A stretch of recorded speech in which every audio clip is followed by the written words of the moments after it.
Third number पे आता है सामाजिक परिवर्तन के प्रौद्योगिकी कारक। प्रौद्योगिकी का मतलब होता है वो टेक्नोलॉजी जिसका यूज़ हम अपनी डेली लाइफ की जो आवश्यकताएं हैं उनको पूरा करने के लिए करते हैं। इसमें उपकरणों के साथ साथ मानवीय नॉलेज भी आती है, मानवीय ज्ञान भी आता है, जो कि हमारी जो डेली की जो आवश्यकताएं हैं उनको हम पूरा करते हैं जिसके ज़रिए। तो टेक्नोलॉजी जो होती है वो प्रौद्योगिकी होती है। अकबर ने कहा है कि प्रौद्योगिकी का अर्थ किसी भी परिविधि से है, मतलब कि कोई भी ऐसी परिविधि जिसके ज़रिए हम अपनी आवश्यकताओं को पूरा कर रहे हैं उसे वो टेक्नोलॉजी है। लेपियर ने लिखा है कि प्रौद्योगिकी का तात्पर्य उन सभी विधियों, ज्ञान की शाखा और कुशलताओं से है जिनके द्वारा मनुष्य अपनी भौतिक और जैव की दशाओं पर नियंत्रण रखकर उन्हें उपयोग में लाता है। मतलब कि वो टेक्नोलॉजी, वो विधियाँ, वो ज्ञान और वो कुशलताएं जिनके ज़रिए मनुष्य अपनी भौतिक के साथ साथ अपनी जैव की आवश्यकताओं को, सभी तरह की जो आवश्यकता इनको पूरा करता है और अपने जो प्राकृतिक दशाएं हैं उन पर भी नियंत्रण रखने की कोशिश करता है और अपने समाज को अपने अनुरूप बनाने की कोशिश करता है। तो सामाजिक परिवर्तन के लिए जिम्मेदार जो प्रौद्योगिकी कारक है उनमें पहले नंबर पर आता है यंत्रीकरण और सामाजिक परिवर्तन। यंत्रीकरण का मतलब होता है कि जैसे जैसे समाज में जो यंत्र बने हैं, चाहे वो कृषि के क्षेत्र में बने हों, चाहे वो रक्षा के क्षेत्र में बने हो, चाहे वो किसी भी क्षेत्र में जो यंत्रों का आविष्कार हुआ है उन्होंने समाज में परिवर्तन लाए हैं। कि जो मशीनें तैयार की गई हैं, एक तो उनसे बेरोजगारी बढ़ी है, जहां उत्पादन बढ़ा है उसके साथ साथ बेरोजगारी भी बढ़ी है। तो एक तरह से समाज में बड़े लेवल पर परिवर्तन आया है, क्योंकि जो उत्पादन करने में लोगों को टाइम लगता था वो अब मिनटों में होने लगा है। सेकंड नंबर पे आता है कि कृषि की नई परिविधियों द्वारा परिवर्तन। कृषि की नई परिविधियाँ यानी चाहे उसमें बीज हों, नए बीज हों, या जो यूरिया वगैरह जो होते हैं, या हम उसमें उन चीज़ों को भी शामिल कर सकते हैं। कृषि के वो उपकरण भी शामिल कर सकते हैं जिन्होंने उत्पादन को बढ़ाने में हेल्प की है किसानों की। तो ये सब चीज़ें ऐसी हैं जो समाज में परिवर्तन लाई है, क्योंकि जो टेक्नोलॉजी बढ़ी है कृषि के क्षेत्र में, चाहे वो बीज आए हों, चाहे वो कृषि के नए उपकरण आए हों, सिंचाई की सुविधाएं उपलब्ध हुई हों, इसने समाज में एक बड़े लेवल पर परिवर्तन किया है। क्योंकि इससे जो किसानों की जो फसल है उनके सही दाम लगे, किसानों का उत्पादन बढ़ा और उससे जो है समाज में परिवर्तन आया। उन्हें भी अपनी लाइफ को में जो है उन्हें समाज में एक बेहतर स्टेटस अपना बनाने का मौका मिला। थर्ड नंबर पे आता है कि परिवर्तन तथा संचार के साधनों द्वारा परिवर्तन। परिवहन और संचार के साधनों ने जो समाज में परिवर्तन किया है वो बड़े स्तर पर किया है। उसका रीज़न ये है कि पहले जो परिवहन के साधन जब नहीं थे, या संचार के साधन यानी लोगों के आपस में कोई बातचीत नहीं होती थी, महीनों महीनों तक लोगों को पता भी नहीं होता था कि अगर उन्होंने कोई खत भी लिखा है कि वो बहुत दिन के बाद डिलीवर होगा और जाएगा, फिर उसका जवाब आएगा, तो मतलब बहुत लंबी प्रोसेस होती थी। वैसे ही परिवहन, चूँकि जो परिवहन के साधन थे, गाड़ी, रेलगाड़ी, हवाई जहाज, ये सब बहुत ना के बराबर थे। तो इससे भी लोगों का आपस में एक दूसरे से जो बातचीत थी, एक दूसरे से मिलना जुलना बहुत कम था। तो परिवहन के साधनों से और संचार के साधनों से लोगों का आपस में मेल मिलाप बढ़ा, लोगों को एक दूसरे को करीब से जानने का मौका मिला। तो जो एक सामाजिक दूरियाँ थी लोगों के बीच, जातिगत दूरियाँ थी, वो कम हुई और उससे समाज में एक घृणा की जो नज़रें होती थी लोगों की दूसरी जाति के लिए वो कम हुई है, और जिससे कि समाज में परिवर्तन आया, गतिशीलता बढ़ी है। फोर्थ नंबर पे आता है नई उत्पादन प्रणाली तथा सामाजिक परिवर्तन। उत्पादन की जब नई प्रणाली आई, जैसे कि जब भी उत्पादन की प्रणाली आती है, जैसे कि मार्क्स ने कहा था कि जो समाज में परिवर्तन आता है उसके लिए उत्पादन प्रणाली जिम्मेदार होती है कि प्रोडक्शन जो समाज में हो रहा है वो किस तरीके से हो रहा है। जब चीज़ें हाथों के ज़रिए होती थी, मशीनें नहीं थी, तो समाज की जो गति थी एक तरह से धीमी थी, और जब से समाज में मशीनों का यूज़ होने लगा है किसी भी प्रोडक्शन में, तो समाज जो है एक तरह से गतिशील हो गया है। उसमें इतनी ज़्यादा तेज़ी आ गई है कि वो हर चीज़ को बहुत जल्दी, इंसान हर चीज़ बहुत जल्दी चाहता है, वो बिल्कुल भी उसके लिए पेशेंस नहीं रख पाता।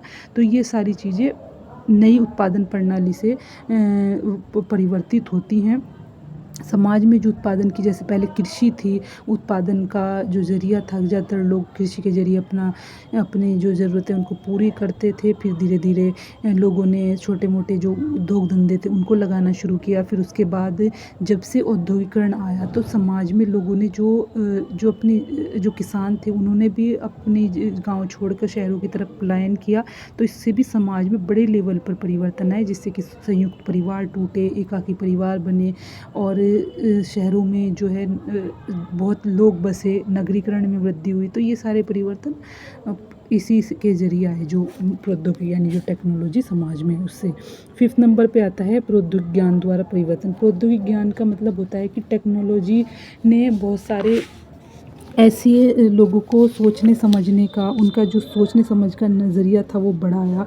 लोग एक दूसरे से मिले, चूँकि जो टेक्नोलॉजिकल जो ज्ञान है, मतलब जो हमारी आधुनिक शिक्षा है, वो पूरी तरीके से तर्क पर बेस है, उसमें अंधविश्वासों के लिए कोई जगह नहीं है। तो इससे भी जो समाज में जो पुराने जो विश्वास थे, परंपरागत व्यवहार थे, विश्वास थे, उनमें कमी आई है और लोग तार्किक ज्ञान को महत्व देने लगे हैं और विश्वासों से जो है, जो ऐसे अंधविश्वास थे उनसे दूर जाने लगे हैं। तो ये थे प्रौद्योगिक कारक जो कि समाज में परिवर्तन लाते हैं।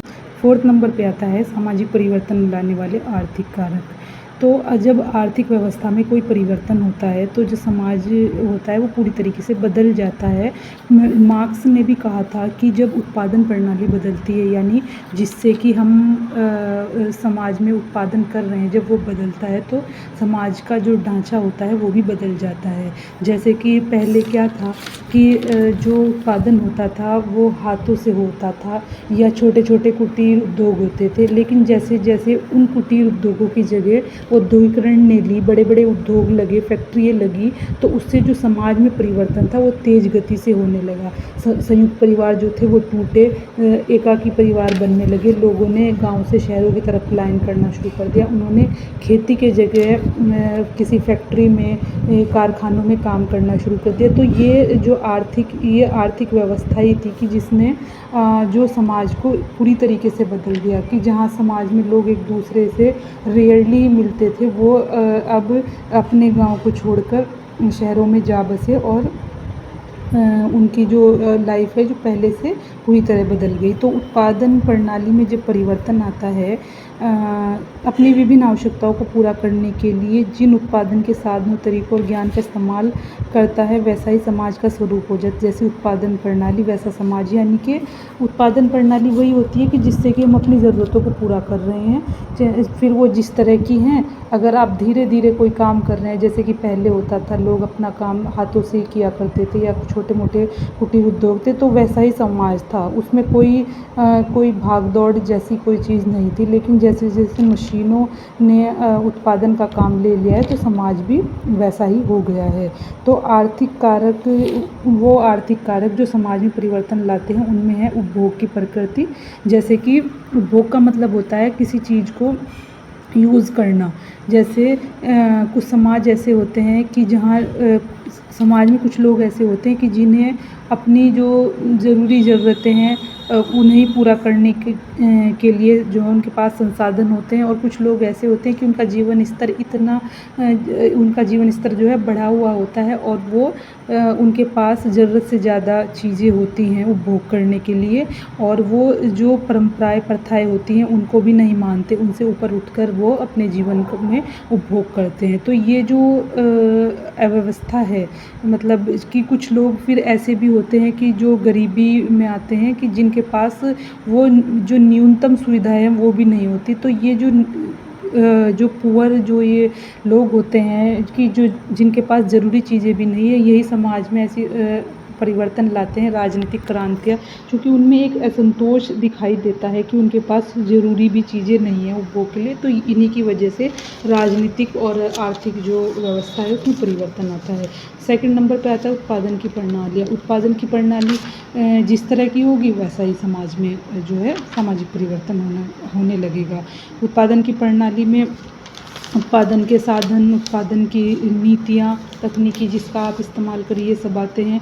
थर्ड नंबर पे आता है वितरण की व्यवस्था। वितरण का मतलब होता है कि बँटवारा, कि कोई राज्य या कोई समाज जो है अपने जो लोग हैं उनके बीच किस तरह का वहाँ बँटवारा है। जैसे कि कुछ जो नीतियाँ होती हैं कि अगर बँटवारा समान होगा, कुछ चीज़ें ऐसी होती हैं कि जिन पर सिर्फ़ एक ही तबके का जो है कंट्रोल होता है और जो कुछ लोग हैं वो वंचित रह जाते हैं। तो जो ये वंचित लोग होते हैं, जब इनकी जो असंतोष की भावना होती है वो बहुत ज़्यादा बढ़ जाती है, तो उससे भी जो है समाज में परिवर्तन आता है। क्योंकि अगर वितरण प्रणाली समान होगी तो कभी भी समाज में इस तरह से बदलाव नहीं आएंगे, क्योंकि असमानता ही कोई क्रांति या असंतोष को पैदा करती है। तो वितरण की प्रणाली जो है वो हमारे समाज में चूँकि बहुत ज़्यादा ऊंच नीच लिए हुए हैं, तो इससे भी समाज में परिवर्तन आते हैं।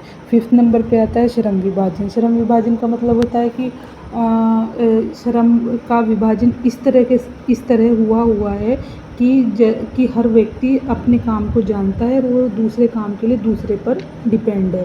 तो ये जब श्रम का विभाजन है, ये इसने लोगों को एक दूसरे से जोड़ रखा है। तो अगर कोई व्यक्ति अपना काम ईमानदारी से कर रहा है पर सामने वाला उस चीज़ को उससे कोऑपरेट नहीं कर रहा है, तो इससे भी समाज में परिवर्तन आता है। क्योंकि इससे जो है एक अव्यवस्था फैलती है, क्योंकि एक व्यक्ति अपना काम सही से कर रहा है लेकिन दूसरा उसे कोऑपरेट नहीं कर रहा है, तो इससे भी समाज में जो है झगड़े बढ़ते हैं और समाज में परिवर्तन आता है। फिर लोग इस चीज़ को प्रायोरिटी देते हैं कि उन्हें सेल्फ डिपेंड होना चाहिए, ना कि एक दूसरे पे डिपेंड। वो अपना काम खुद करने की कोशिश करते हैं। 6 नंबर पे आता है आर्थिक प्रतिस्पर्धा। एक दूसरे से ज़्यादा कमाने की होड़, एक दूसरे से आगे निकलने की होड़, ये आर्थिक प्रतिस्पर्धा होती है। तो ये इसकी वजह से भी समाज में बहुत परिवर्तन आता है कि लोग एक दूसरे से आगे बढ़ने के लिए मेहनत करते हैं। और कुछ लोग ऐसे होते हैं जो एक जल्दी अमीर बनना चाहते हैं, तो वो कुछ गलत तरीके भी अपनाते हैं। तो इससे भी समाज में जो है एक होड़ लगी रहती है आर्थिक प्रतिस्पर्धा की, एक दूसरे से ज़्यादा कमाने की, तो इससे भी समाज में परिवर्तन आते हैं। 7 नंबर पे आता है औद्योगिकरण। औद्योगिकरण से ही समाज में जो है बदलाव की शुरुआत हुई है, क्योंकि औद्योगिकरण ही वो कारण था जिसने गाँव में ठहरे हुए लोगों को शहर तक आने के लिए मजबूर किया, और उन्होंने अपनी जो पुश्तैनी जगह थी, पुश्तैनी काम थे, उनको छोड़कर उसे छोड़कर नगरों में आकर रहना शुरू किया और फैक्ट्रियों में काम करना शुरू किया। तो ये आर्थिक कारक हैं जो कि समाज में परिवर्तन लाने के लिए ज़िम्मेदार होते हैं।